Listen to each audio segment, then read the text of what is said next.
Des ossements du petit Émile Soleil ont été retrouvés le 30 mars 2024, 9 mois après sa disparition, à environ 2 km du hameau. Si la thèse de l'accident semble plausible, pour les habitants du Haut-Vernay, il est bien difficile de croire que l'enfant a parcouru une telle distance tout seul. Mais comment les enquêteurs ont-ils pu passer à côté du corps ou des ossements d'Émile pendant tout ce temps? Si est-il la question que beaucoup se posent.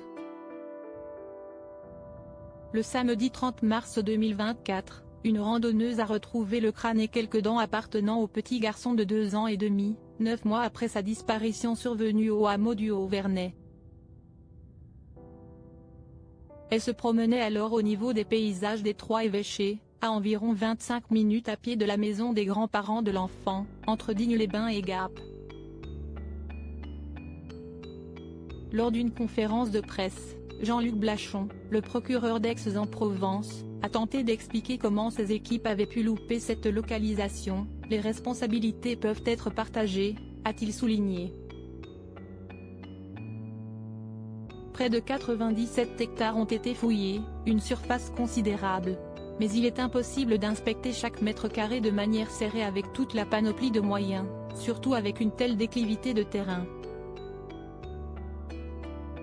Interrogé par BFM Télévision, un habitant du Haut-Vernay n'arrive toujours pas à croire que le garçon se soit rendu, tout seul, sur place.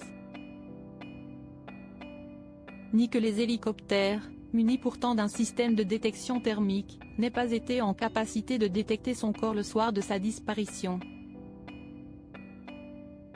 Je suis très dubitatif sur le fait que ce petit Émile ait pu parcourir une distance pareille, a assuré un certain Christian, le mardi 2 avril 2024. Le procureur le dit lui-même. Que les chiens aient été perturbés le lendemain de la disparition par cette vague humaine, d'accord. Mais le chien qui a cherché le samedi soir, qui n'avait pas été perturbé, il n'a pas trouvé. Et la brigade cynophile nous dit que ce chien est passé à côté de la piste parce qu'il faisait 30 degrés. Est-ce que vous voyez un enfant de 2 ans et demi, parcourir 2,5 km, par 30 degrés à l'ombre, avec le soleil en pleine figure? Je connais bien la piste en sortant du village, il aurait marché pendant une demi-heure avec le soleil en plein dans le nez. Pour moi si est mission impossible. Reste à savoir ce que donneront les résultats des autres analyses en cours, notamment celles des vêtements d'Émile, qui ont potentiellement été déplacés.